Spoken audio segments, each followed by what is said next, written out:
We're not burning flags. That's on Sunday. So it's That's the day after. If it were the 249th or the 251st, like, yeah, we'd be, but like 250, that's quite a milestone. If anything, we're going to celebrate the statistical end of an empire. That's what we're going to celebrate. Yeah, it usually lasts about that long. We don't know anymore. Mm-hmm. Nukes changed everything.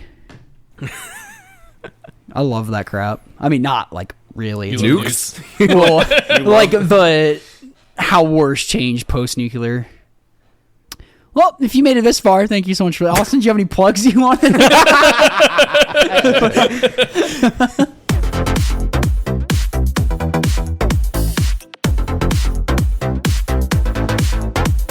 Welcome back, everybody, to another episode of the Comic Guy Podcast, your favorite podcast. We talk about your favorite format, Pauper. I am your co-host, Cameron Schindler, joined, as always, by...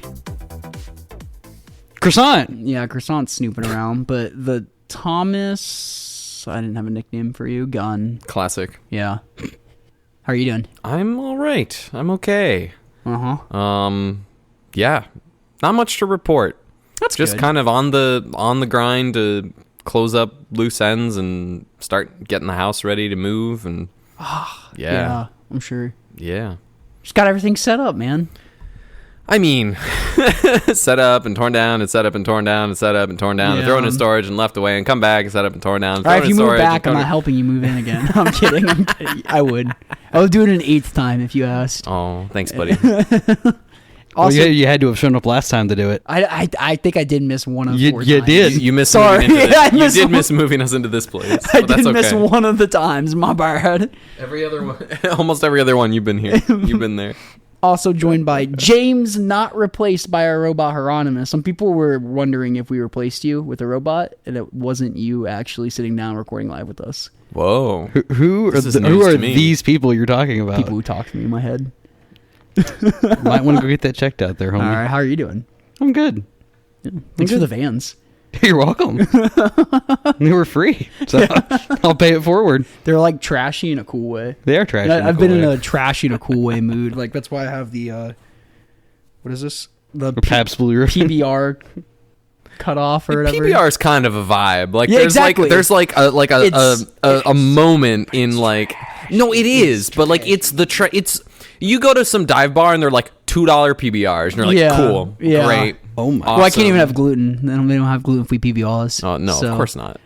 Also joined by Austin famous brewer Walker. How are you doing?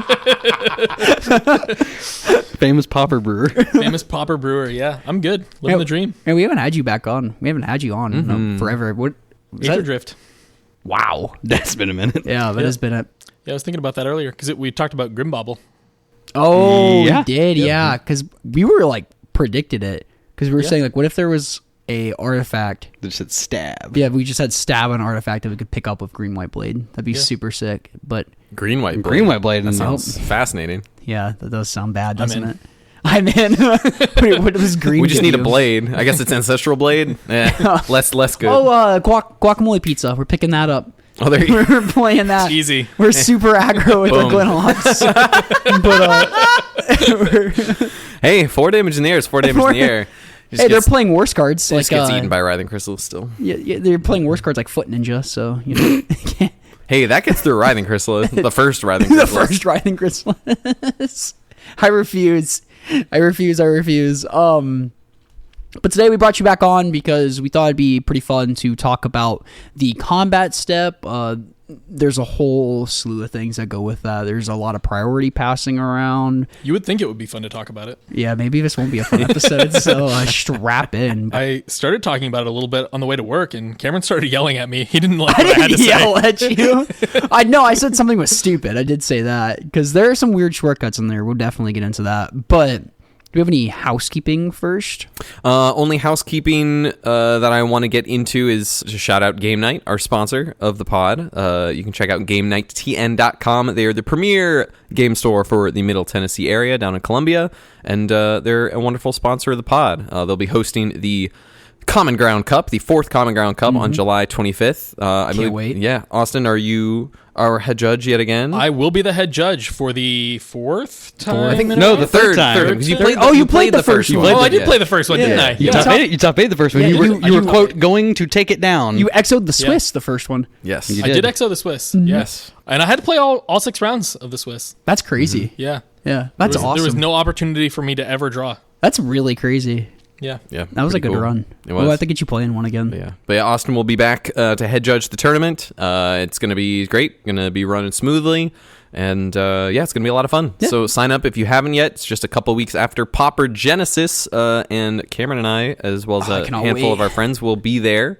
It's going to be a lot of fun. But for the 4th Cup, we'll have myself, Hippo, and Silly Scintillard in the booth. Cannot wait. That's going to be a ton of fun. Thomas is going to be our man in the chair / production manager overall. The guy in the chair is going to be invisible Remote. Yeah, in the room. your brother, actually, my too, brother which is super Isaac, the sick. wizard. Yeah, he's a genius. Yeah, he's incredible. He's going to be our stream producer from afar. Yeah, he's like one of those people where I met him and my first thought was, oh, this person's really smart. Oh yeah. Just a Oh, couple yeah. interactions with them too, which is so funny. But if you're coming into this tournament, you can go to Game Night's webpage. There's a singles tab. You can put a list of cards you want. They'll email you back with what they have and don't have, and you can pick those up in person. That's super sick. So if you want Pauper cards, I got my bows this weekend. They had a crap ton of Seekers. Oh, nice. I should have asked you to pick me up bows while you were there. I would have picked you up bows and Seekers. I have 2 extra bows. If you need them. Oh, I do need them. So, because of course I buy them and I open 2 of them, but As you do. Actually, I drafted them in the top 8 draft. Game Night also does these sick events where the pre-release weekend they do the sealed RCQ, and so Austin judged that this last Sunday, and I played in that, and that was actually really fun. You made top Always a 8? good time. Yeah, Hell yeah. I mean, there's 13 people. Oh. 14? I think it was 13. Yeah, because we had a bye. Let's say 14. There was 14 people in my Okay. top 8. It's I'm not to do my horn or anything, but I 2-0 double drew in. Ooh. But my 2 wins were against 2 very good people, though, so I'll take it. And my 1 loss was against Sillard. But Makes sense. yeah, He's very powerful. I hate to. This set was really fun to play. Yeah? It was really fun. I mean, it is a Dave Humphries set. Yeah, the hump. I hear he designed. Really? Yeah. Oh, okay. Hold on. Yeah, he designed some good limited sets. We always had fun playing sealed, and drafting was pretty fun too. I was kind of high in 4 drops, but hey, what are you gonna do? But that's not what we're here for today. We're here to get into the weeds about combat, a important step of the game It is. that we definitely brush. We take for granted.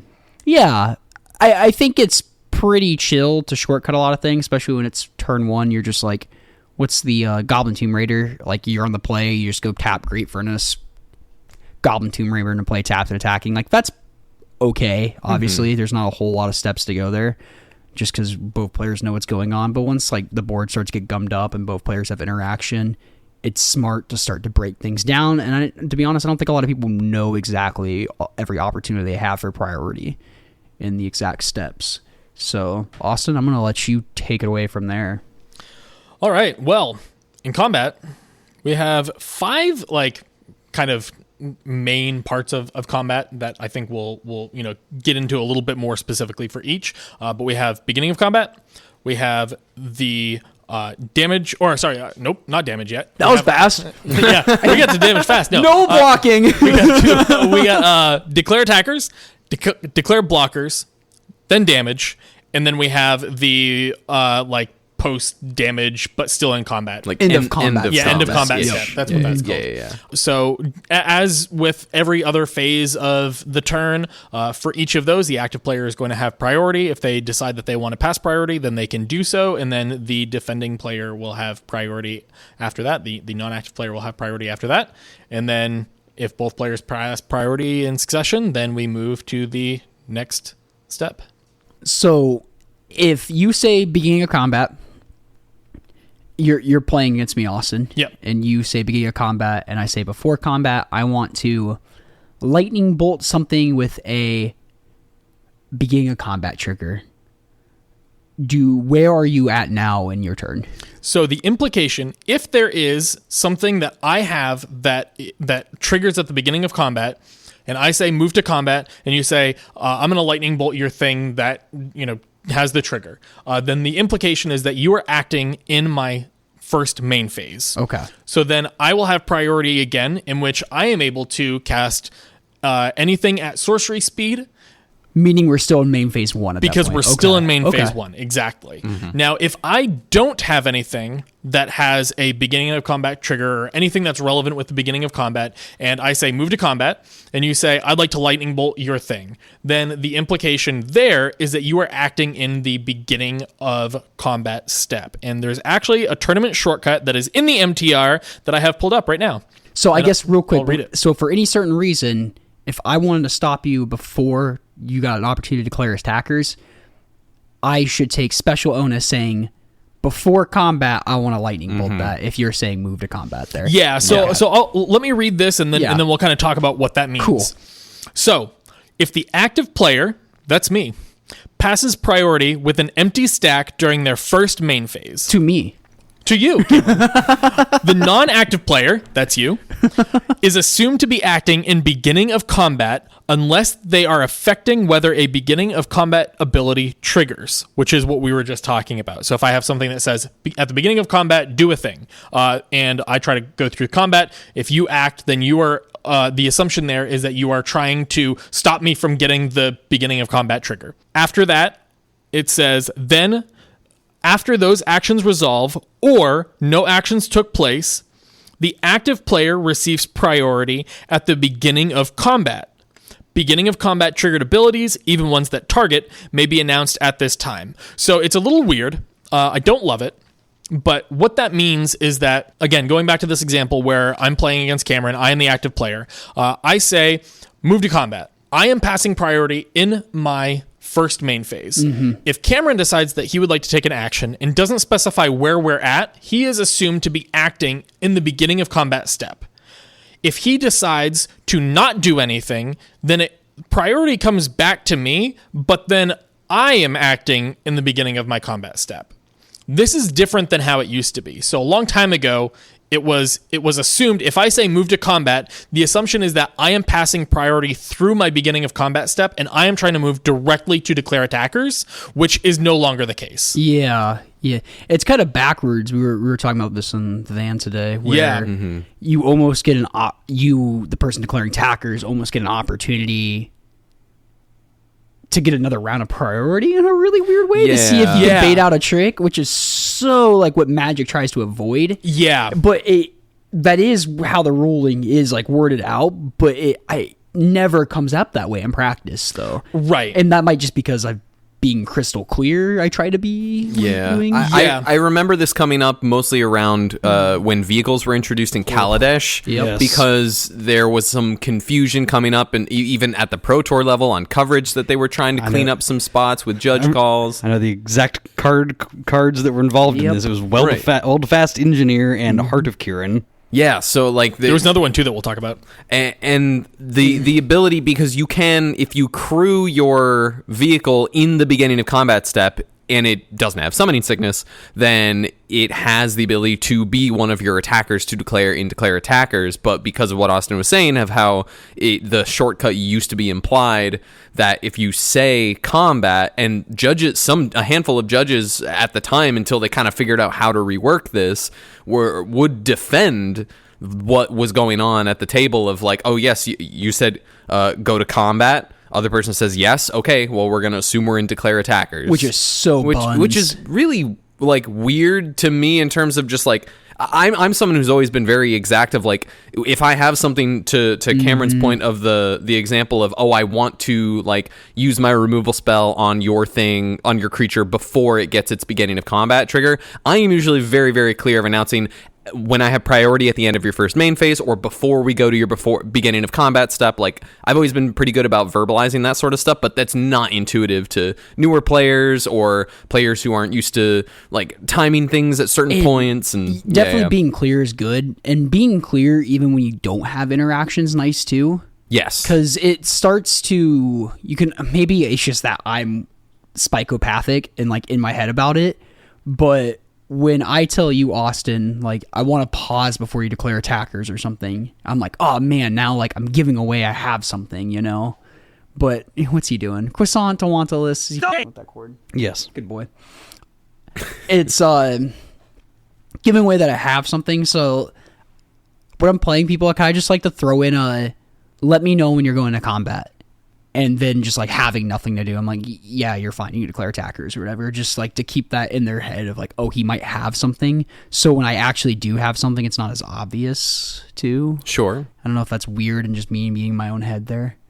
But yeah, I mean, it's a little bit of a mind game, you know, for sure. And you definitely get some equity there. I think the amount of equity that you get changes based on who you're playing against for sure. You know, I don't think that you're ever going to get like 50 percentage points in that game by doing that. But, you know, every tenth of a percentage point that you gain is, you know, a tenth of a percentage point that gets you closer to a win. So there's definitely like situations where you can over communicate. And at that point, you're just kind of wasting time. You know, if I say, if I'm in my main phase and, you know, I'm trying to move to combat, if, you know, I have an empty board and you have an empty board, it's turn 1, I've played my land, and I say, I'd like to pass priority in my first main phase. And the opponent says, okay. Yeah. And then I say, I'd like to pass priority in my beginning of combat step. Okay. I'd like to pass priority in declare attack step. At that point, you just have a chess clock. We're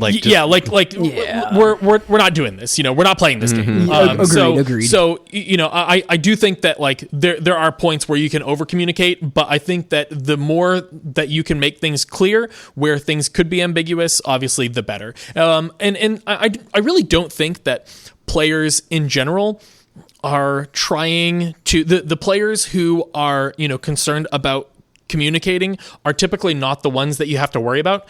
It's the players who are trying to, you know, for lack of a better term, angle shoot, you know, players who are trying to get free information by kind of like skirting around the rules. So, and some people might not even realize that they're doing that too. Like if some people just might sure to realize that's how the rules work, especially in combat, where if you're passing priority there and you wanted to cast a trick and you said, do you have anything before damage? And I say no, and you go, I want a mutagenic growth my thing. It's like, no, well, you can't.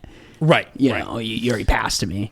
Yeah. And you know, we talked about this a little bit earlier too, where like if I am it's my turn again, I'm moving to combat, I say, I'd like to move to combat. Right. And Cameron says, okay, that's fine. Cameron has a removal spell, or maybe he has a tapper or something like that. And he wants to know what I'm going to attack with so that he knows what he should be using his removal spell on, or you know, using his tapper on, for example, something along those lines.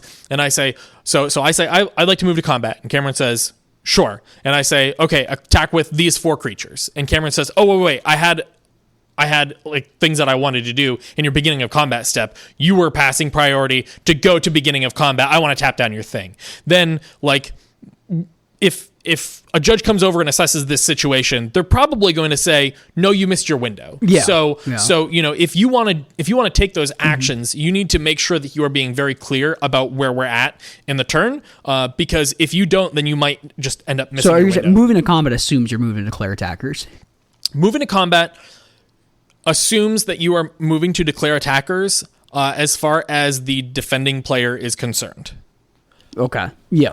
Which is, again, a little bit weird. A little bit backwards. Yeah, because if I have a vehicle and I say, I'd like to move to combat, right? And you say, okay, that's fine. Then I do still have a window where I can crew that vehicle and then attack. Mm-hmm. But as far as you're concerned, as the defending player, then, you know, you should take any actions that you want to take in the beginning of combat step. You should take those after I say, I'd like to move to combat.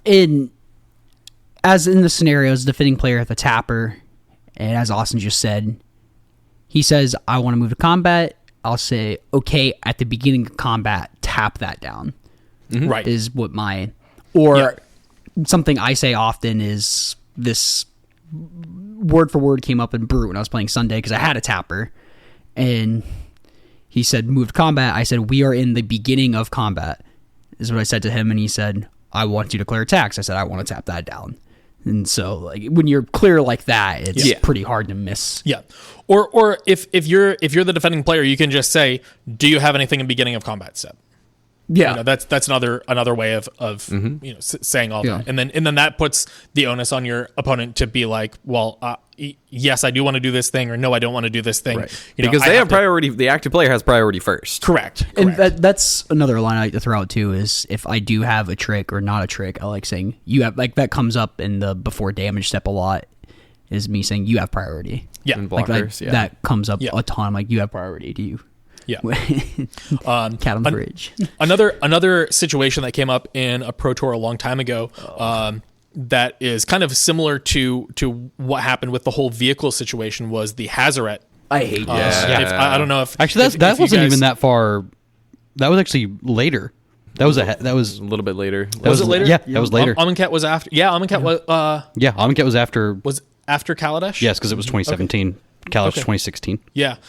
This scenario makes I watched a YouTube video and the Risk Studies video It the other sucks so week. bad. It makes me like my skin hurts. crawl. Yeah, It yeah. hurts So bad. for those who don't know what happened, the short of it is the red player has lethal on board. I think this was a finals, right? Was this a finals of the top 8? They were both playing the red deck. Yeah, they have to draw into 3 damage, a 3 damage burn spell to have lethal. So they draw the card, putting them at 2 cards in hand, and so Hazaret cannot currently attack. They say all they have to do is just activate Hazaret's ability. Discard a card. It's cast the burn spell. They need What's that? They They need need, cast needs to the be burn 3 spell. damage, so it needed to be Incendiary Flow, and drew exactly Incendiary Flow, and then got all excited that he drew it and went to attack, but needed to cast the burn spell first. Sorcery speed. Yeah, because it's Oh, sorcery. is that what? Yep. Yeah. Okay, I'm misremembering it. Yep. But the Hazaret was not able to attack. They moved to combat. The Hazaret was not able to attack. Because what happened is, like, he was so excited he just turned it sideways, and then he immediately was like, "Ugh," like, kind of just Right. And that is made to assume at the time that you were going straight to attackers, which you've now passed the point of beginning of combat because you decided you were going to declare attackers. Right. So yeah, that was definitely a pretty rough situation. Brutal. That was Yeah. very brutal. I remember that live. That It's a very Yeah, I tough also to watched that watch. live. Yeah. So we've moved past the days of those shortcuts being just the assumption, and so that's why we are now able to say move to combat and then still also have priority in beginning of combat step. It's for those types of situations. Yeah, that was definitely We've brutal. cleaned the game up. Yeah. So we talked about all that conversation was us just clarifying beginning of combat to declare attackers. Are there relevant Pauper effects or triggers in beginning of combat? I was thinking about that earlier today. I can't think of any, but I sure also don't we're play as much Pauper as you guys. So. I'm sure we're like looking over something, you know. There's nothing glaringly obvious that we're Yeah. gonna. That I don't think. I'm not gonna say that just in case, but I can't think of anything right now, but it could be wrong there. The only thing that I can think of that isn't relevant at the beginning of combat, but it is relevant during declare attackers, is the Ulamog's Crusher. With The Annihilator trigger. trigger, sure. Yeah, so because it has to attack each turn, if able, then if you pass priority in the beginning of combat step, then it will be attacking. So that's really the closest that I can think of, but I don't know if there's anything else. So you declare your attackers. You attack me with whatever. Do you say these are my attackers, and for whatever reason, do you have a round of priority again?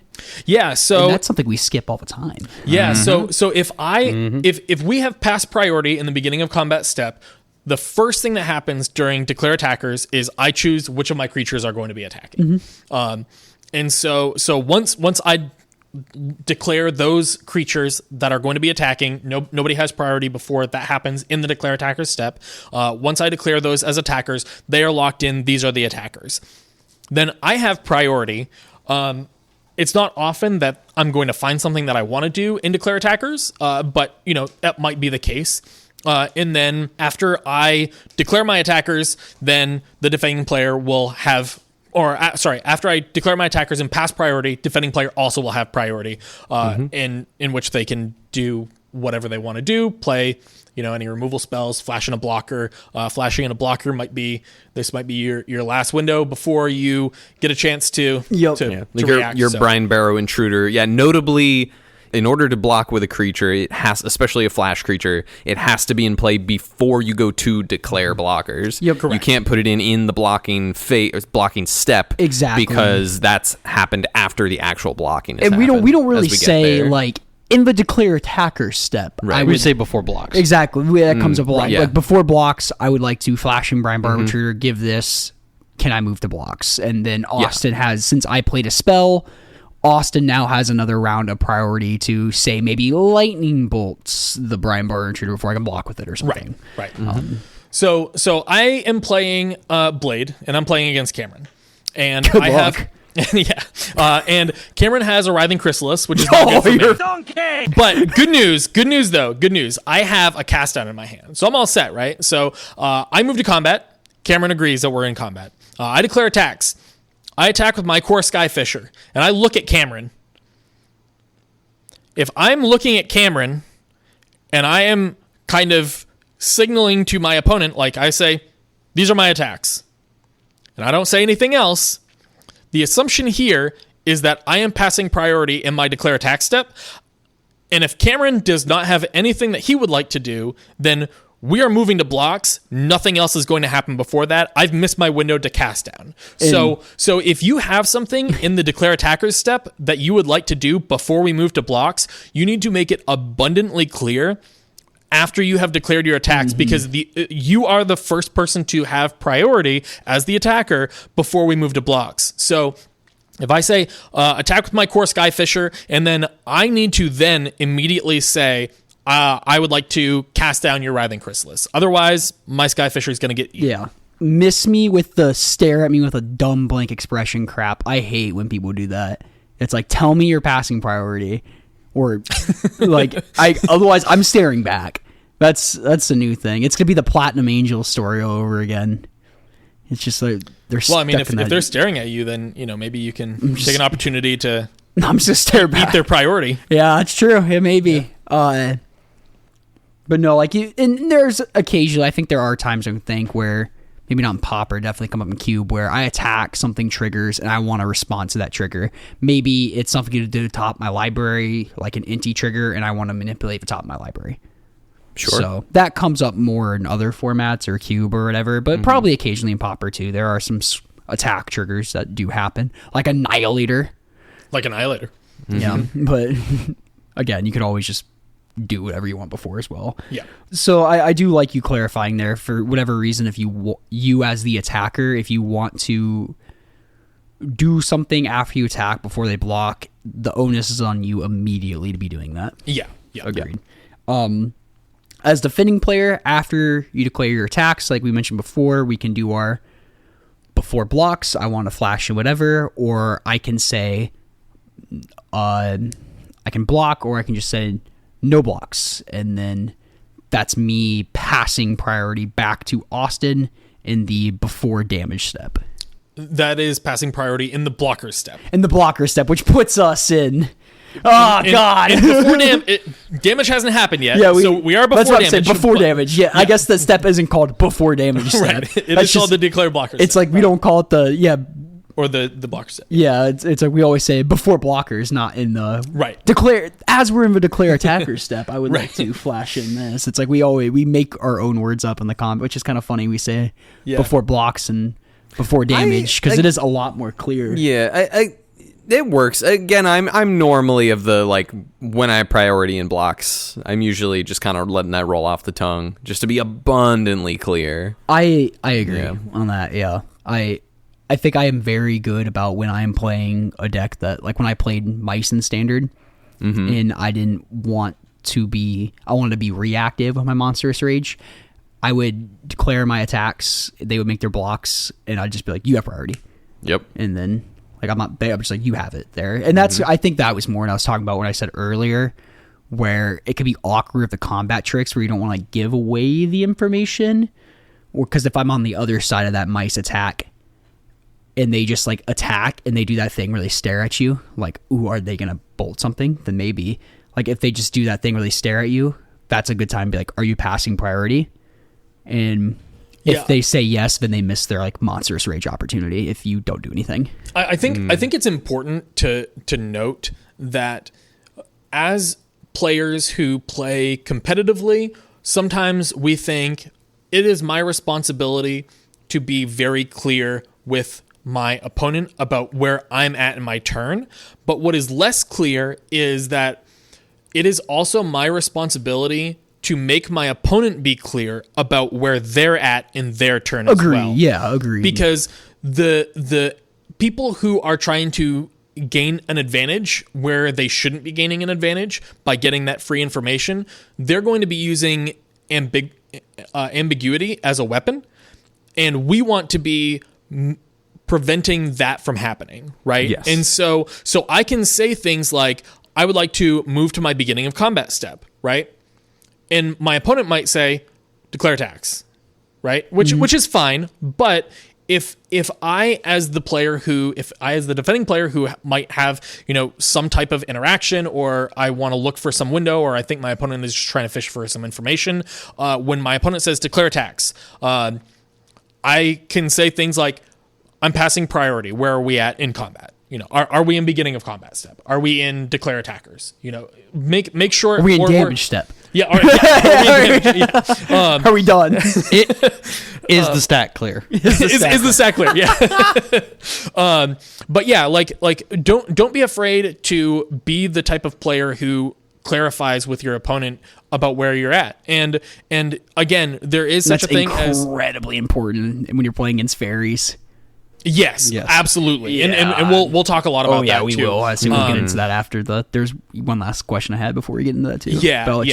But yeah, my point is just that, like, make sure that yes, you are being clear, but if your opponent is trying to gain an advantage, then from being ambiguous, then don't let them. And, there is such a thing as over communicating. If your opponent is just using normal everyday Magic language and is not trying to fish for any information, then don't ask your opponent to walk through every single step of the turn. I'm not saying that. I'm not advocating for that. Again, but there's we'd be here forever. You can kind of vibe it out. We all know the shortcut of tap. It's turn 1, tap mountain, tap Swiss spear.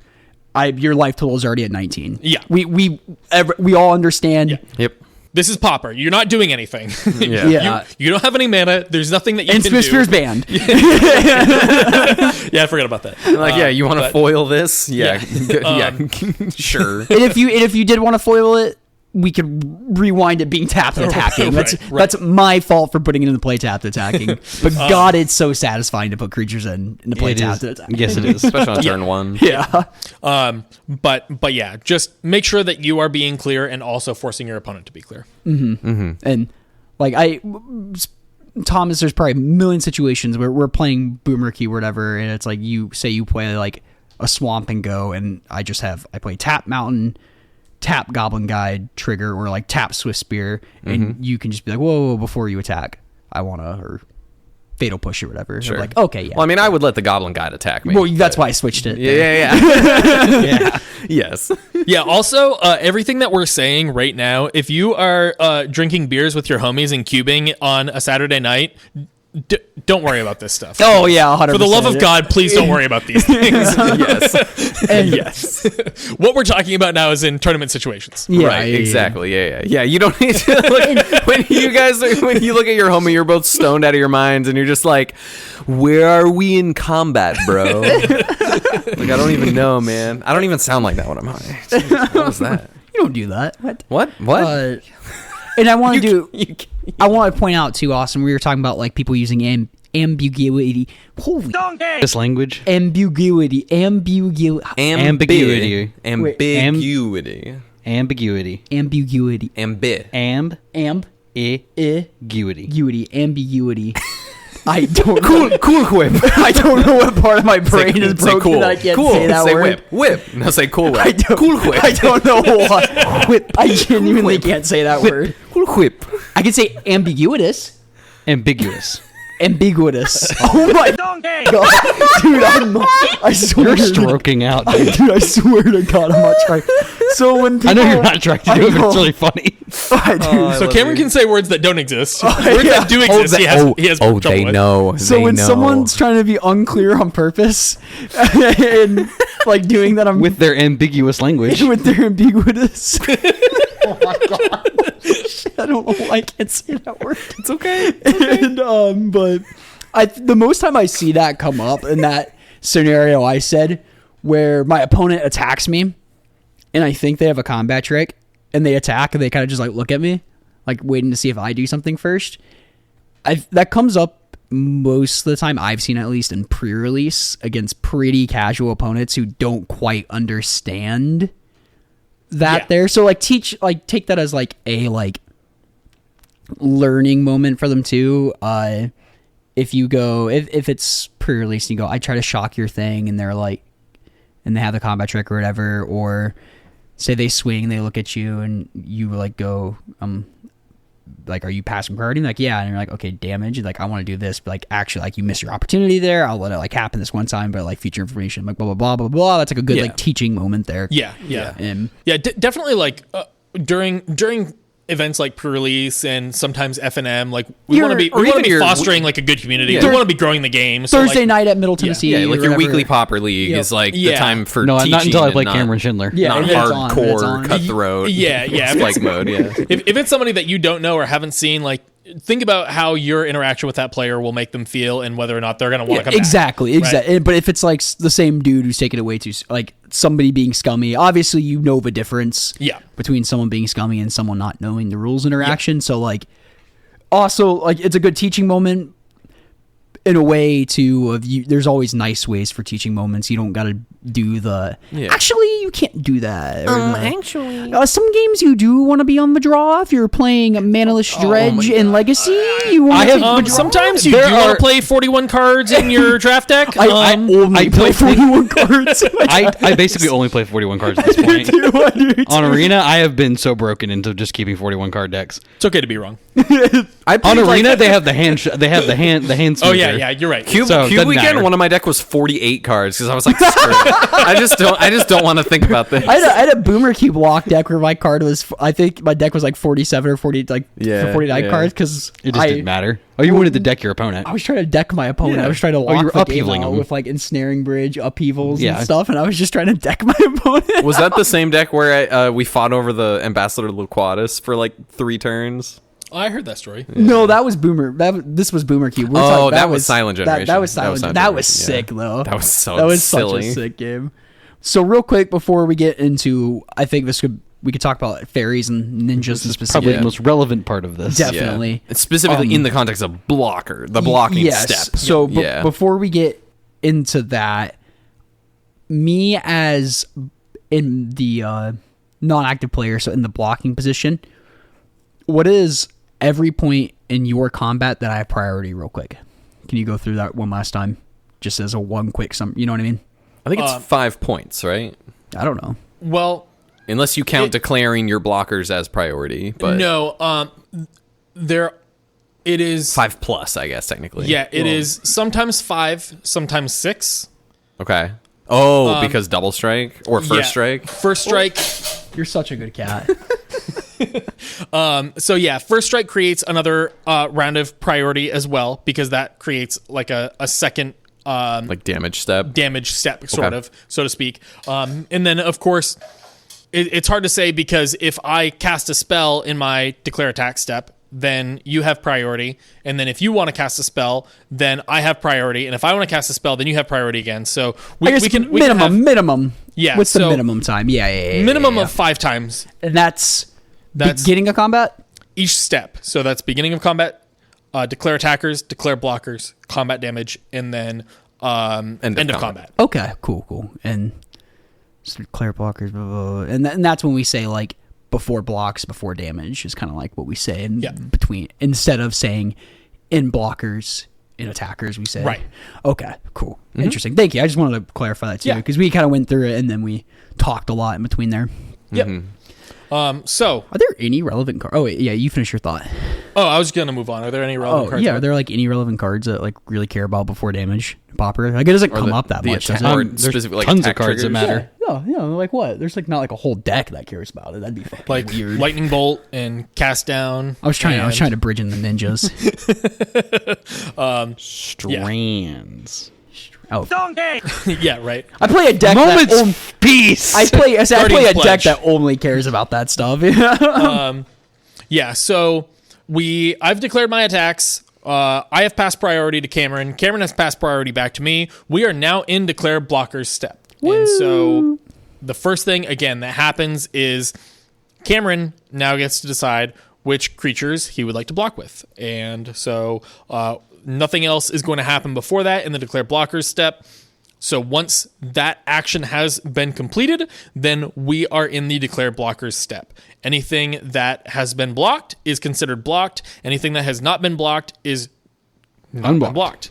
They are unblocked. And so that's where, I think the bulk of our conversation is going to come up. And that is, of course, with ninjutsu. Mm-hmm. Yeah, there are a lot of different points. So I guess who has the exact...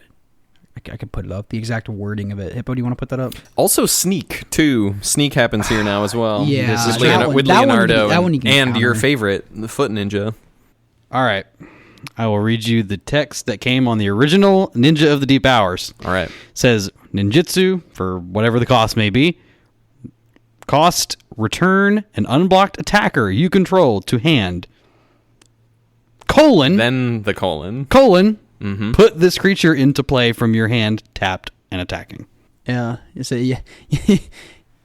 That came up with the cup, the colon part. It does. Yeah, it did. Yeah. Yeah, there too. So it is important to note with ninjutsu, I think most people probably understand this, but there might be a handful of people who don't understand this, that ninjutsu has to be activated after the declare blockers step has, like, we after we have moved to blockers. So during the declare attackers step, you have creatures that are not currently assigned a blocker, but you're not able to use ninjutsu Before they have an opportunity. Yeah, that makes you sense. have to allow your opponent to have the opportunity to block your creatures before it is not a blocked creature. That's when we usually say, before damage, I would like to ninjutsu this. Yes. And another part that we did mention, the colon, what that means in Magic is that's part of the spell's cost. Or the abilities cost. The ability. Everything sorry. before the colon is the spell or abilities, or the It's ability in this case. abilities cost. And And then anything after the colon, I guess not a spell's cost because that's something different.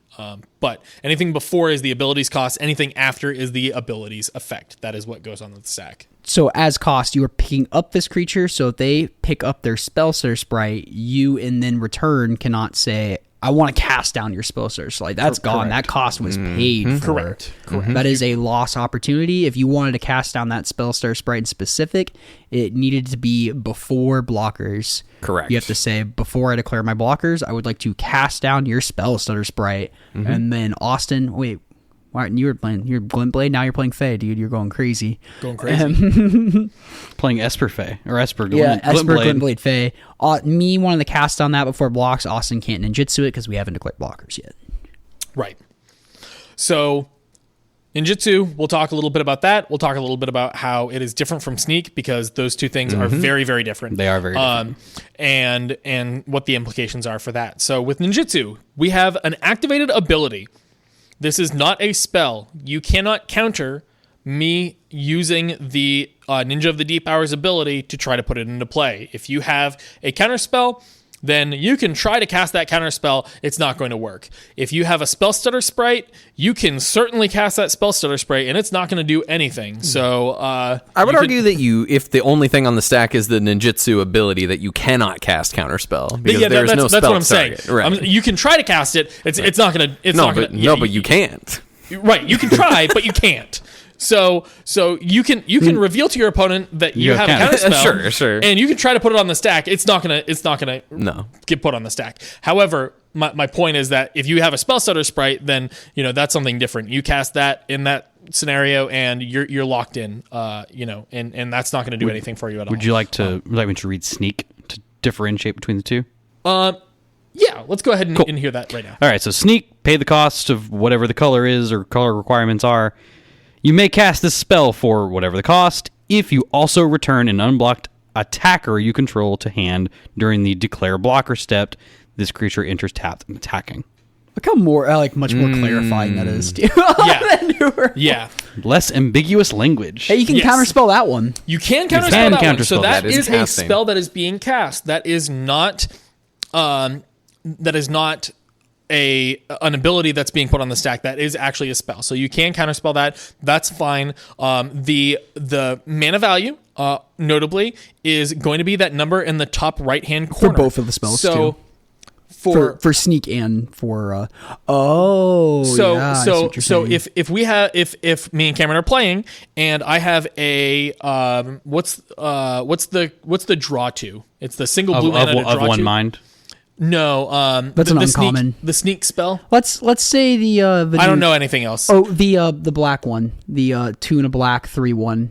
You can sneak it in for 2. Oh, the Osaku, whatever. that Okay, one. so it's 2 and a black to cast, and it's 1 and a black to sneak sneak. it. Yep. Okay, Three. so- Yeah. Leonardo is going to be the one that comes up the most here, if that's what you're wondering. Okay, and Leonardo is a single white Correct. to Sneak. sneak. 1 and a white to cast. 2 and a white. No, 2 and a white. 2 and a white white, to cast. We're Okay. so good at this. We're so great. We have a podcast. So the mana value of that spell of Leonardo, let's use Leonardo for our example. The mana value of that spell is going to be 3. So if I'm playing the white deck and Cameron is playing Fae, and I attack and I return my creature to sneak in a Leonardo, and Cameron has nothing on the board, and he plays a Spell Stutter Sprite thinking that he's going to get me because I only paid 1 mana for it, he's going to be really, really sad when he finds out that that is actually not going to counter that spell. Okay. Correct. So that's super relevant, and it's something that I'm sure will come up at some point to some listener somewhere. So yeah, that is a very good point to put out there. yeah. Just know that mana value is determined by the number in the top right hand corner always, not whatever cost you pay. Correct. So where's the colon at in sneak? It's not. There's not one. Okay, so It's not because it's not an ability. It is It's actually literally casting a spell for an alternative So- cost. Yeah. So one thing you do of ninjas then you cannot do of sneak is that if I wanted to pick up 2 spell stutter sprites with my ninja and I only have 1 moon circuit hacker in play or in my hand, I could pay the blue Because it's revealing as part of a cost. Yep, too. as cost, pick up my spell stutter sprite, pay a blue. Hold priority. Yep, hold priority as cost. Pick up my other spell stutter sprite and then put the ninja into play for that second spell stutter sprite. Correct. Yeah, that is So- goofy, but that is how that works. Yep. and it's important to note that And that with, does with not these work types with of sneak. things. That does not work with Okay. sneak. Correct. Correct. So it's important to note with these types of situations too, that you do have to specify that you are holding priority, and you do need to make sure that you do those. You make those actions all consecutively, So no- without breaking to give your opponent an opportunity to respond. None of that blank staring crap. Yeah, exactly. None of the blank staring crap. So if I have 2 spell stutter sprites and I have 1 moon circuit hacker, I can say I'd like to pay a blue. I would like to reveal this moon circuit hacker from my hand, and I would like to pick up this spell stutter sprite to activate the ability of moon circuit hacker. I would like to hold priority, and I would like to do the same thing again with the other one. And then you can do that. Another thing that you can do with ninjutsu that you cannot do with sneak is you can make this action in the phase or in the step that comes after the damage step, which would be relevant. Maybe you don't care about the card draw. Maybe you care about just getting your opponent dead, and you have, let's say you have 4 1/1s in play, but you want to bounce them all to your hand, but you want to make sure that you do it after you've already dealt the damage. You can go ahead and deal your 4 damage with your 4 1/1s, and then after you've dealt the damage, make that same play and bounce all 4 things if you'd like. And we'll get in a little bit more to that after we move into that step after damage. Okay, interesting. Yep, I see what you're saying there. I put that on there. Another annoying thing about the ninjas too is that if they're bountiful of mana and you think they're gonna put in a ninja of the deep hour and you really want to lightning bolt it. So say they ninjutsu that in, you say before damage, I want to bolt it. If they have a second ninja, they can ninjutsu that. They can pick that one up. They can pick that one up, and that fizzles your removal spell because it lost its legal target. So Right. it is now gone. So as tempting as it is to interact with ninjas when they play them, that's easier to do on turns 1 and 2. Once it gets later in the game, it starts becoming really risky, especially if they're mono blue and play snaps and all that fun stuff. So if you can, especially if they have mana and cards given to. Obviously, if they're tapped out, they can't do anything.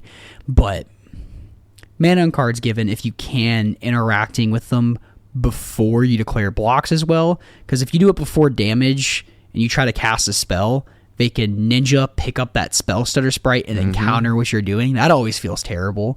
So like as a fog player, I have to do it before blocks. I cast my fog and they can still, before damage, there's still a damage step.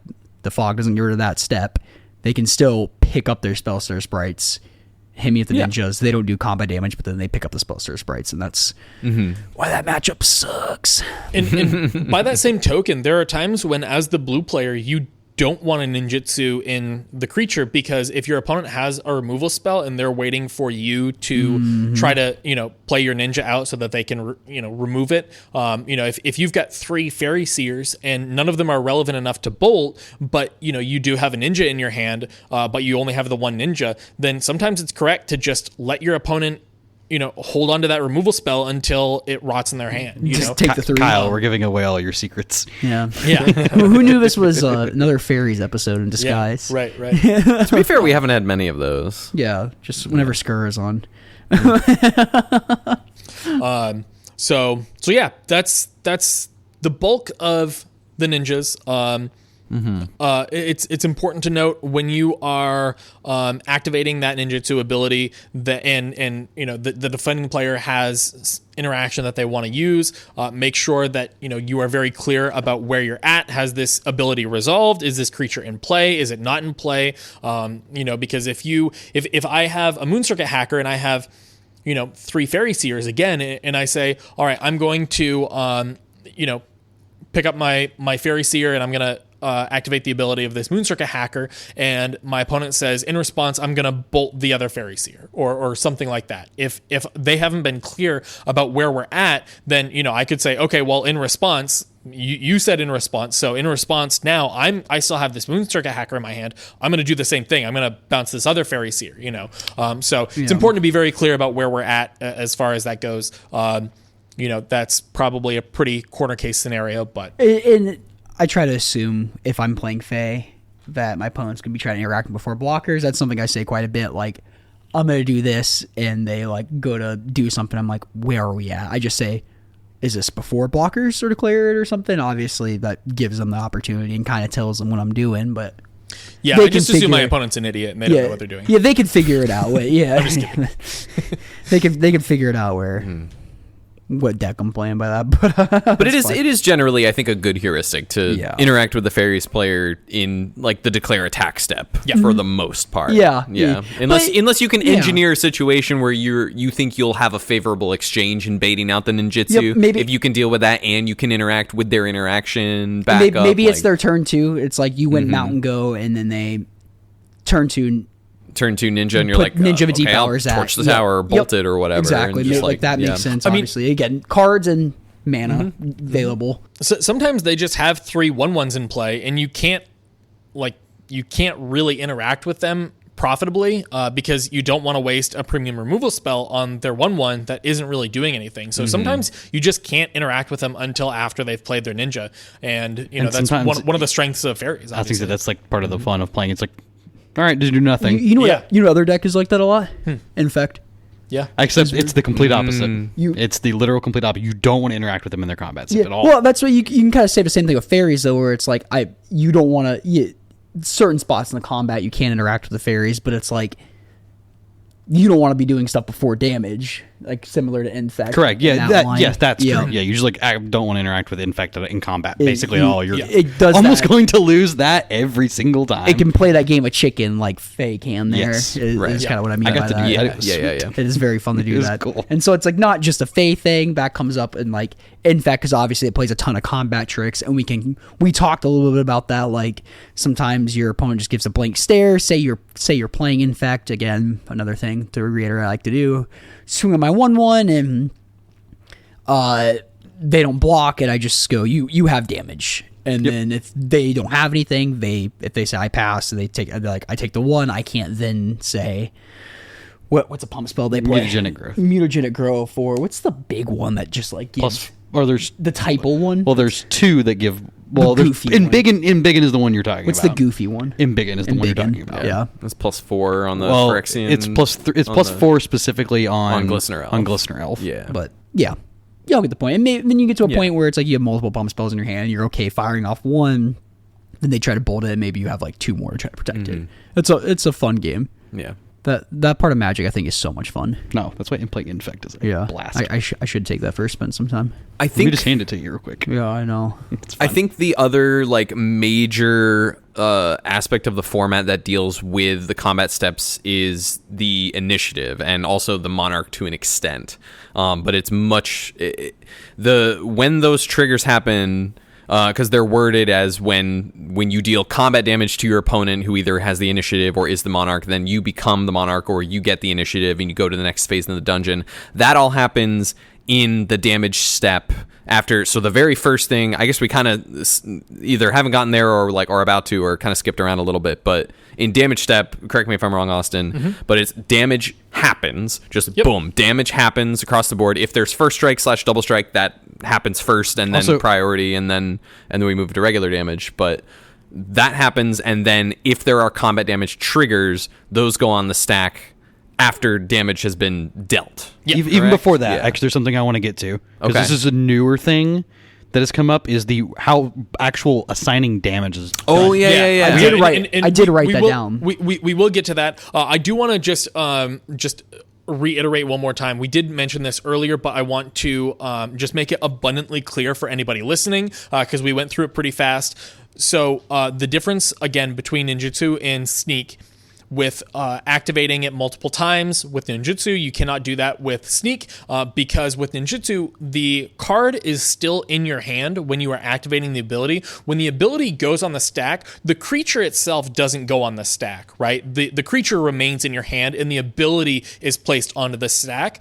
So the creature remains in your hand. When you cast a card with sneak, the reason that that's different is because you are casting that card, which means that the card moves from your hand to the stack, and you do not have that card in your hand any longer to be able to activate the ability like you do with ninjutsu. You don't have the ability to put something from the battlefield back to your hand because you don't have the opportunity to move a card from your hand onto the stack. But the card's no longer in your hand. Right. The card is no longer in your hand. It's like I can't cast the counterspell on the stack. Right. Yeah, exactly. So I just wanted to make sure that, it was very clear that this is why there is a difference between these two things. Yes. Yep. And when James read out sneak, it also specifically says you can only do it in the declare blocker step. Right. And I was going to get to that too once we move into the other section as well. Beautiful. Yeah. So, all right, perfect. So now we have moved out of the declare blockers step. I have made my attacks, Cameron has made his blocks, and then I've passed priority, Cameron has passed priority. We now move to the combat damage step. Yay! So, for this example, say you have a 4/4, and I have 2 2/2s. When do you assign your damage, your 4 damage to my 2/2s? So, my 2 2/2s. So, the way that it used to work is when we would move to blocks, I attack with my 4/4 and you have your 2 2/2s, right? The way that it used to work. It does not work this way anymore, so I just want to make that very clear. It does not work this way now. This is what it used to be. People will probably remember this. After blockers have been assigned and we're still in the declare block step, the first thing that I would do is I would decide as the attacker which order I would like to assign my damage to your creatures. So I would say, okay, I'm going to put, actually, better example, let's do a 4/4 and 2 3/3s because it will be more relevant. Okay.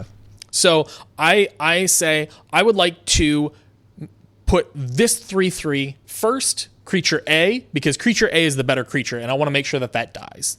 And I'll put creature B as the second blocker. So I would order my blockers that way, and then when we move to the damage step, I would have to assign lethal damage to the first creature before I can move on to any other creature. And then after that, I could assign any amount of damage that I wanted as long as I put at least 1 damage on each other creature after that. So I would put a damage, or I would put my 3 damage on creature A, and then I would put the remaining 1 damage on creature B. That is not how it works anymore. The way that it worked before is that Cameron, after I, order my blockers, Cameron could then say, I'm going to cast a mutagenic growth on creature A, growing it above 4 toughness, and now you don't kill any of my things. And your dude's dead. My dude is super dead. Got right? him. So he traded his mutagenic growth for my 4/4. Really bad exchange for me, probably. The way that it works now is that we don't order attackers and blockers. The way that it works now is once we move to combat damage, we wait for the combat damage to start resolving, and then we decide how the damage is going to be divided as it's going to be It's resolving. the very last thing in Yes. damage. Yeah. This is more intuitive. It is so much more intuitive. Yeah. The biggest difference that this makes is that Cameron no longer has the opportunity to grow his thing outside of the range of me killing anything that he has. So if I attack with my 4/4 and Cameron blocks with his 2 3/3s, creature A and creature B, and creature A is the better creature and I really want to kill creature A, he does have the opportunity to cast a giant growth or a mutagenic growth on creature A to prevent it from dying. However, I can still assign that 3 damage to creature B now because I'm not able to kill creature A anymore. So now I can it's just the last thing that happens. Yeah. Yep. You're no longer set into what you assign damage as before. Right. You are splitting the damage very last. Right. If I have a 2/2 and they double block with 2 2/2s, could I do 1 damage to each now? I believe you can. Yeah. I'm not 100% sure on that. Because I meant to look that up before, and I forget now. That's relevant for like casting the fire or something. Right. I believe you have to use all of your damage. You do have to use all of your damage, but I don't believe that you are forced to Assign lethal to any one creature anymore. Oh, no, like no, you were you before. do not have to. Yeah. You do not. Interesting. So yeah, that was another change that happened as well with that whole thing when that happened a little while ago, which was pretty recently, right? That's Just, why I brought it up. within It's the last within year. the Foundations. last- Yeah. Foundations. Yeah. Yeah. So yeah, as we said, most it of is us just played I think most people just played like that anyway. I think you're right. Yeah. And there were some weird things that would come up occasionally, but not typically with new players. And so I think that new players just, like you said, kind of played as though that were the case. And then, the more seasoned veteran players would use that to their advantage at times. But, now we're just in a world where it's more intuitive. So Agree. Less ambiguity. so close. Yeah. So proud of you for trying. Thank you. Definitely. So when we move to damage, we do have to talk about the difference between first strike and normal and double strike. So if a creature has first strike or double strike, then we do have 2 separate instances of damage being dealt, and players will receive priority in between those 2 damage steps happening. Yeah. So we have first strike. Any creature with first strike or double strike will deal its damage. And then after that happens, priority will be received again. Then we'll move to regular damage. And then this is also important. I don't know how much relevance it has to Pauper, but there are a few corner case scenarios in other formats where this, might be relevant as well for, anybody who plays those formats. The way that it's worded is any creature with first strike that has dealt damage. Let me pause. Any creature that has dealt damage in the first strike damage step that has not dealt damage or that does not have double strike will not deal damage again. So where that's relevant and what difference that makes is if I attack with my 2/1 with first strike and it deals the 2 damage during the first strike damage step, and then I give it some type of instant or enchantment or some instance of it losing its abilities, it no longer has first strike. It already dealt its damage, so it will not deal damage again. If it lost first strike somehow. Yeah, if it loses first strike somehow, it does not deal damage. Yeah, that'd That be makes goofy. sense. Yeah. Yeah, I see what you're saying. Now, with double strike, if it deals first strike damage, then it will, deal the normal damage after. If it loses double strike, then it will also not deal damage again. Again, yeah, which is kind of weird. I don't see a scenario where that would ever be relevant. Just don't do that. But Don't make that scenario relevant, Yeah, please.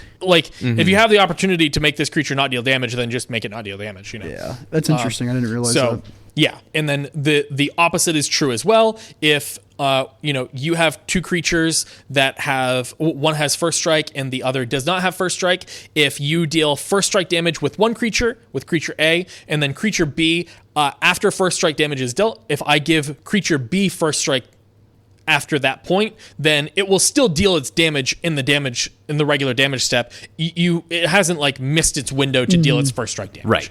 And so I could still say before damage, combat trick that gives +1/+0 on first strike. Right. And then now we have this new step in first strike damage step.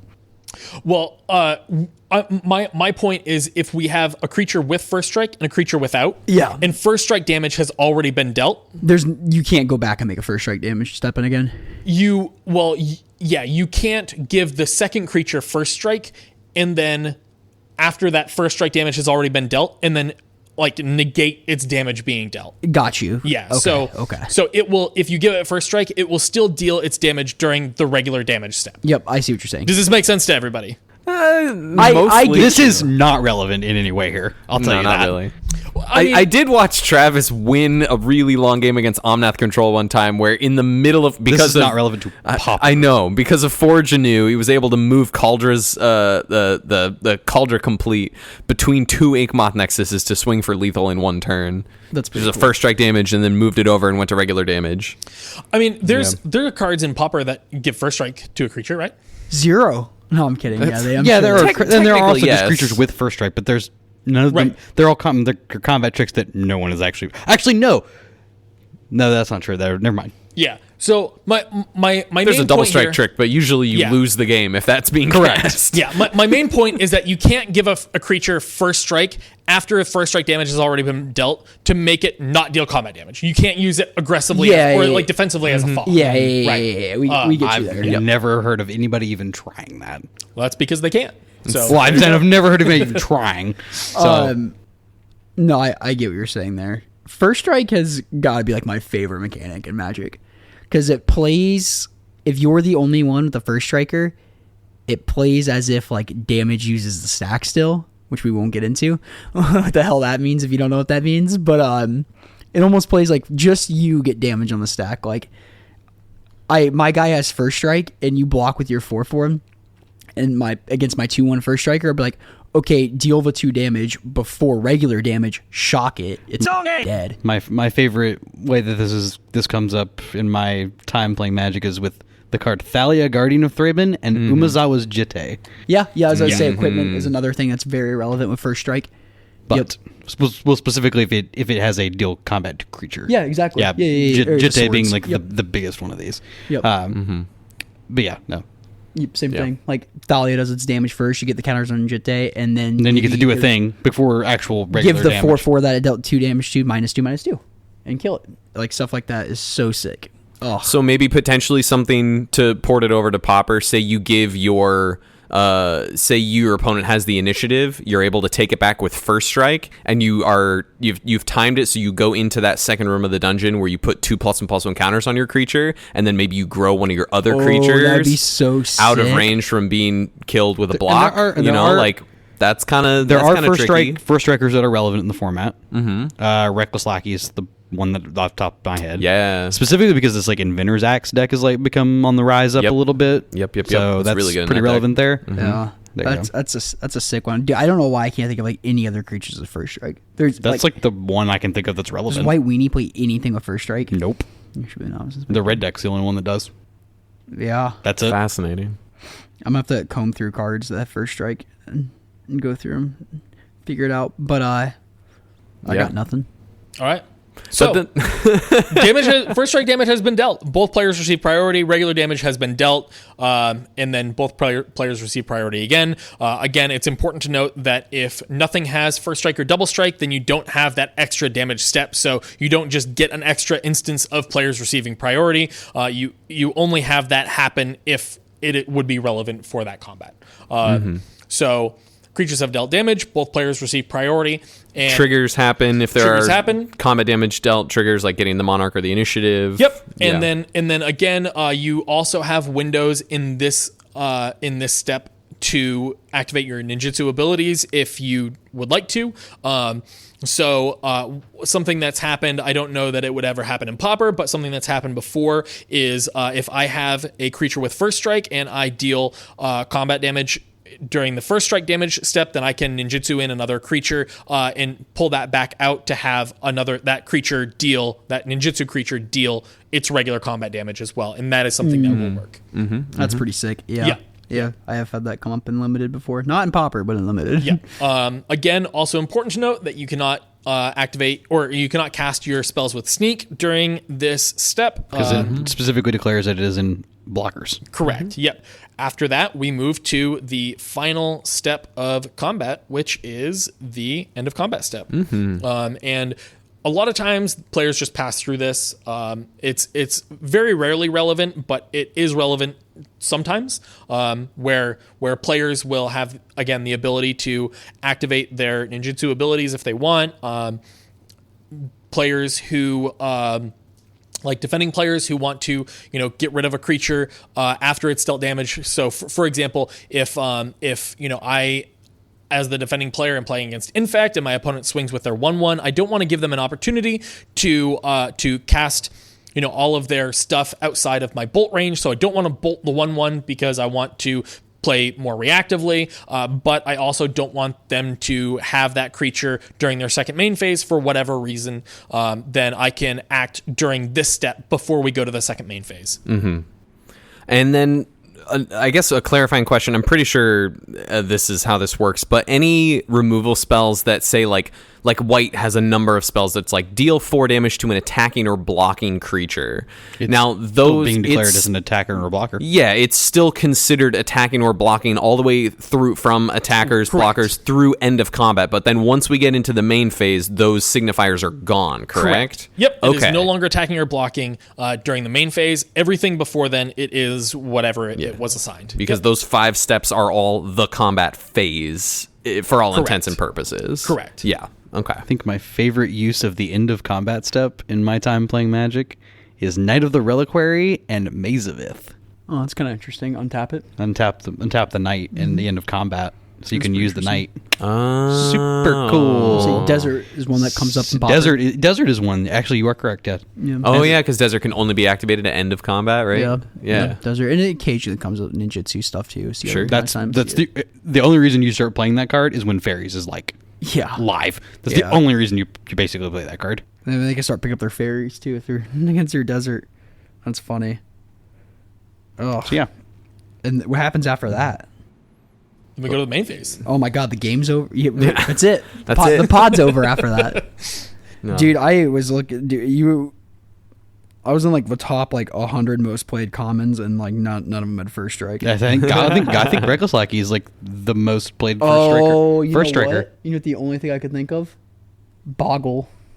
Once it has the with an ethereal armor on it. Sure. I mean, yeah, ethereal armor does grant first strike. Sure, it does give first strike. That's pretty relevant. That is probably the only I guess my mind was just like what actually naturally just has first strike. Yeah, but same. Because in a good Cartouche, because I'm sitting here scrolling through comments now. Eagles of the North. Ooh, there we go. Ooh, banger. Sure. Yeah, if you're man, casting Eagles, I mean, it comes up. Occasionally. The well is You pretty. can cast it Yeah, sometimes. Boggles is the most common, and when Mark's beating the shit out of Thomas with slivers, I guess if he plays the white one. Buddy. Oh, is he hairballing? What is he doing? This is why we don't eat carpet. Yeah. Up or hairballing or something. Thanks, buddy. Oh, poor buddy. Do you got any closing thoughts we're dying to do? I mean, I questions? think I don't think so. I think we covered everything pretty what's the word? Extensively. Extensively. Porcelain Legionnaires a common. Yeah. Nobody plays that. Well, you see, Lava Dart is really, and it's an artifact. Yeah, it wasn't played though before. Like, It is Madness. never basic. Actually, that's not true. There was at one point that card was played. Yeah, that card's awesome. The card was played It is back in really cool. Card play was played back in like 2016. Yeah, I'm surprised it doesn't have a home. There was like Card's a pretty sick. soldier's deck back then. So you played as a soldier, correct? Sure. I believe. Oh yeah. Yeah. It's a soldier. But yeah, the card's sick. Yeah. I'm surprised it doesn't. Well, now it makes sense it doesn't have a home, but like even like before the rise of the Madness deck. But I'm sure there's gonna be like something where just like Actually, I can tell you why, because if the format has always for the most of the time, this format has been like a playable format, like for real.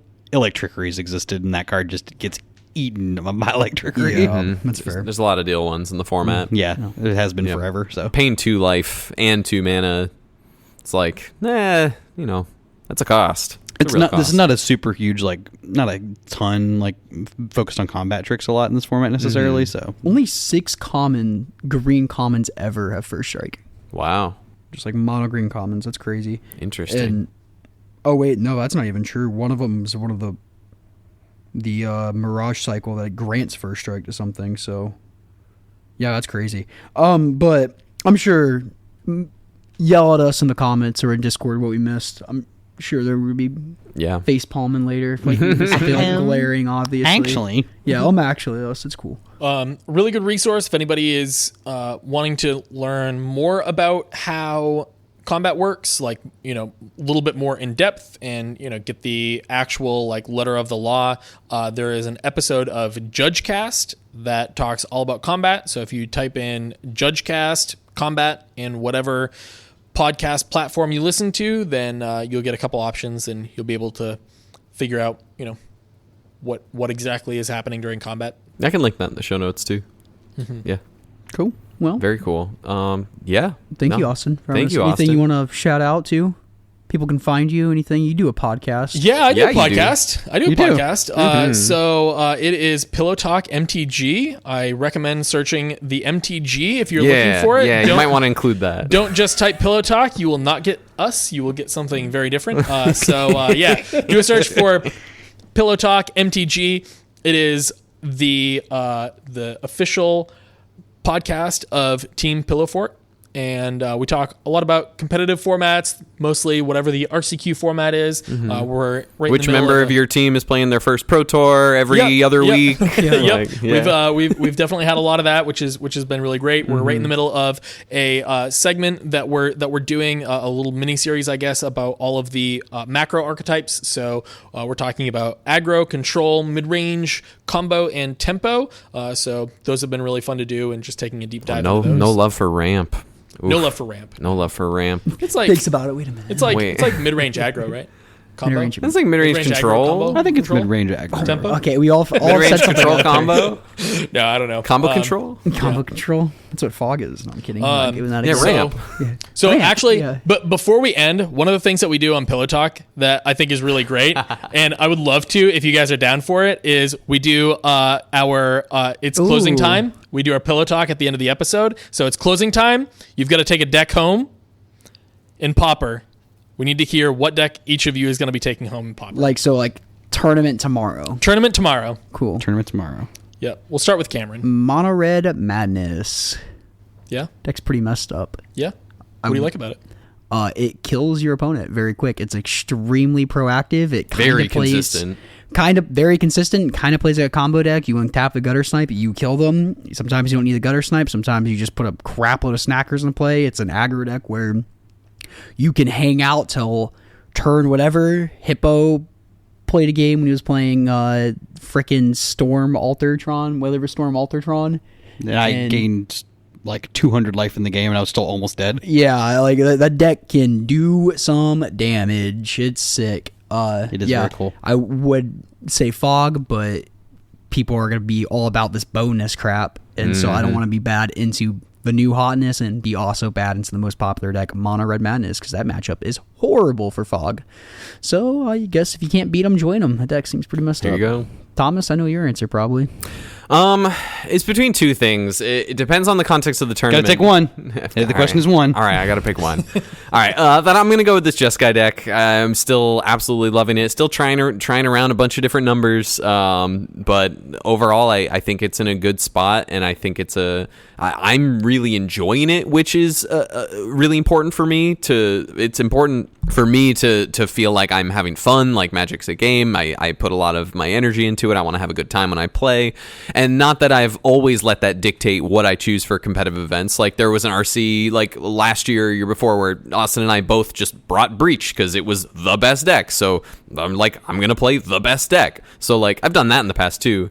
I think the deck is pretty well positioned. It has good matchups. It has some tougher matchups that we're working on, but overall, I get good vibes from the deck, so cool. I'm excited to, and I get to play Control. I haven't this is really bringing me back to my like very very early competitive roots of playing Control again. So that I've been really enjoying that.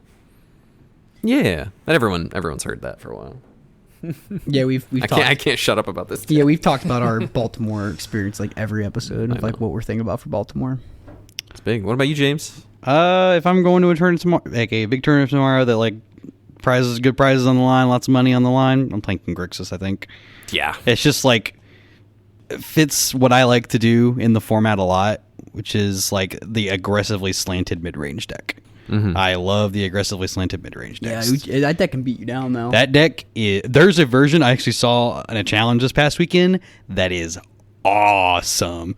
Wildfire Pact Altair. There are 4 Pact Altairs in the main deck, and that may or may not be coming out on Thursday. I'm sorry. Cleansing Wildfire. Yeah, like that looks so fun. Yeah, Grix is one of those decks where like triple like quad landscapes in the deck too. I played against it online. It seems pretty very sweet. Cool. But I would probably just play I would probably just play Luffy's List. Yeah, because when you're cracked at the deck, you're cracked at the deck. Mm-hmm. And you know what's going on. But yeah, I think I would just play Grix. This deck is consistently very good. Yeah, it's doing very powerful things. That deck cheats on mana. It does a lot of that. Yeah. It gets lumped into the mid-range suit because of the Ichor draw 2 package it plays, but it feels like an aggro deck when you're slamming your Enforcers, Utroms, and then double Galblast you're dead by turn 4. Oh, and behind that, you're just like, you didn't die to the Galblast. Here's the makeshift munitions. You are dead now. Yeah, like it does that aggro thing that can also play a very late game. Kind of similar to Gutter Snipe in a weird way. Yeah, no, that's how I play. I tend to play like these style decks. It's like I just sit there and hold on to these Galblasts to like, I just almost fire all of them off at one time and kill my opponent. Yeah. But like, it plays way more aggressively than the Jund deck plays. I know Scintilla's like one thing that Scintilla said when he was playing or talking about the Jund deck a few weeks ago was like, I tend to like hold back on my refurbished familiars a lot more. This is a deck where you like fire them off. There are also artifacts that discount your like mirror enforcers, your thought cast, so on and so forth. Like, get your stuff on the table. That's the point of the deck. Get the life totals down. Yeah, it's like, no, this is my preferred mid-range pile in the format. Famous brewer Austin Walker, what about you? So I've noticed with the like RCQ supported formats recently, with Standard being so big and with Modern being just a behemoth of a format, there are so many cards that because the format is so wide open and diverse, it has been correct to play what you feel the most comfortable with rather than just playing the best deck. This is kind of a newer phenomenon, I think, especially in Standard. I remember, back in the days of me starting playing competitive Magic, Standard was really like a 3 to 5 deck format, right? It's been that way for a long time. Yeah, I mean, like I remember back in like Theros and RTR, it was you Blue Devotion, Black Devotion, Blue White, X Control. Exactly. Yep, and those were the 3 decks. And if you weren't playing one of those 3 decks, you were wrong, or you were Jackson Cunningham, one of those 2, who got second in a Pro Tour with green white somehow. The green white Craig Wesco deck. Yeah. So yeah, and then you fast forward a little bit to Kaladesh, and you had like the Mardu vehicles versus the Aetherworks Marvel deck, and it was really just kind of a 2-deck format at that point. But like I said, now that everything is just so huge, all of the formats are so huge. We have so many sets, and we have everything from the last 3 years as opposed to the last 2 years. There are just so and many, more than 4 sets a year. Yeah, right. Yeah. Like we have so many different things that you can be doing that it's almost impossible to be hedging for the meta. You just have to play what you feel the most comfortable with, as long as it's a reasonable choice. So, all of that being said, I'm just going to play Esper Blade. Esper. Cool. Nice. Like Yeah. the Cryogenic Blade. Yeah, deck. yeah. I've played a little bit of the Esper deck. I can't remember if I borrowed it from Cameron or somebody else. I borrowed a deck from somebody, and it felt really, really good. You just like end the game with like 1,000,000 life and 1,000,000 cards in hand, and you've just attacked your opponent to death with all these stupid little creatures while still like maintaining insane card advantage. And You're also just as much of a slut for Core Skyfisher as us too. yeah, absolutely. That card's great. Any chance that I get to Skyfisher cast is- a 1-mana 2/2 flyer or a 2-mana 2/3 flyer, I'm gonna do it. So yeah, that's my Sweet. pick. Nice. Are you Cool. gonna play Foot Ninjas in your list? No, Oh, I don't blame you. Why not? I'm not a feet guy. Yeah. Oh, fair. Cracks toes in response. Oh God. If you made it this far, That means he passes priority. if I crack my toes, No, you said in response. thank you so much for listening. If you got any comments, questions, concerns, you can email those to us at commongroundmgpod@gmail.com, or you can join our Discord, link in the description below. If you got any questions, Austin's in there. You can go ask him the questions. You're like Yeah. a walk in there. I think I'm AWalk07 maybe. I believe Yes, so. Not that's to be right. confused with Walker 76345 or Yeah, whatever. I am not that guy. No. But yeah, tag me, Tag him. At Ask me. him questions. Tell him if he's Yeah. wrong about something. please. Tell him that he should put Happens all Foot the time. Ninjas. Yeah, it does. Tell him you should put Foot Ninjas in his deck. Sometimes by Hippo. Yeah. Sometimes. Sometimes more aggressively than other people tell me I'm wrong. Oh man, yeah. Come catch him at the cup. You can go make really weird board states and try to have them fix them at the cup. Maybe don't do that. Please don't do it on Yeah, probably coverage. don't do that on purpose. Oh my but God. If you got any questions, your neighborhood friendly judge Austin Walker will be there to help you at the Common Ground Cup. You catch him live on coverage too. He usually pops in. Mm-hmm. Yeah. He does. Point. Just remember that if you mess up the board state, it's not my job to fix it. It's my job to get us as close as we can to something reasonable, but it's still your fault. So just don't do it. Just don't do it. And judges aren't cops. Yeah, judges aren't cops. If you've learned nothing else today, Yeah, take that with you. judges aren't cops.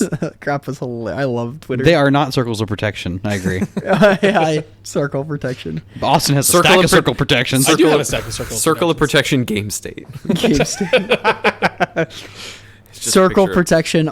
Actually, if you're playing Manaless Dredge in Legacy, you want to go second. I have hated that for the longest time, and I have heard it some unholy amount of times. I did at my old LGS. I did tell a stranger to shut up because they actually me with. I was visiting home. I didn't even live there at the time because it was Jewel Lotus being Oh banned. God! Remember Oh, that? this is the doubling key And thing. Or like whatever. my friend and I were talking about it, like my old friend, and I was like, yeah, I got like the card has like no purpose anymore. And some kid I don't know is just like, in Legacy you can play doubling cube. I'm like, shut up.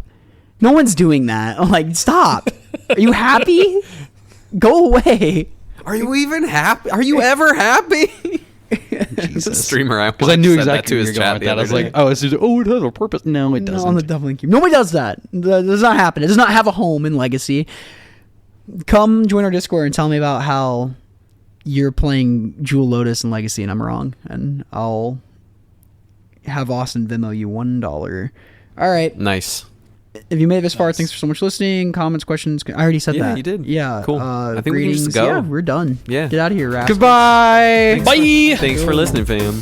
I hope you enjoy the rest of your day.